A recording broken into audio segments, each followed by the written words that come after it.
Welcome to News 5 Everywhere.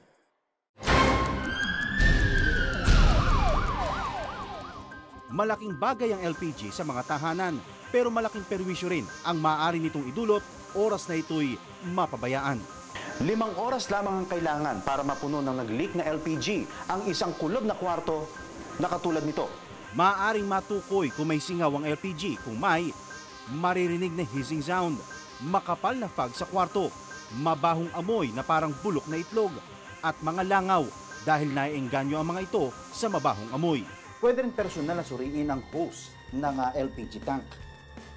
Pwede tayong gumamit ng tubig, sabon, at sponge.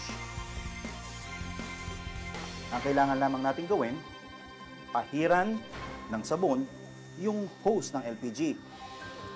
Pati na rin ang regulator. Pwede rin natin pahiran ng sabon ang mismong buong LPG tank. Kung sakaling merong bumula, ibig sabihin may butas ang anumang bahagi nitong LPG tank. At kapag nangyari yon, itawag agad natin sa supplier para palitan ng hose o yung mismong kabuuan nitong LPG tank. Kapag nag-leak ang LPG, buksan agad ang mga bintana at pintuan para lumabas ang naipong LPG. At huwag na rin galawin ang mga electrical equipment sa loob ng inyong bahay. At para makasiguro, lumabas ka na rin. Benji Durango, Rescue 5.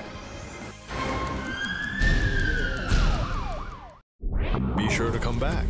News 5 Everywhere. Copyright 2013.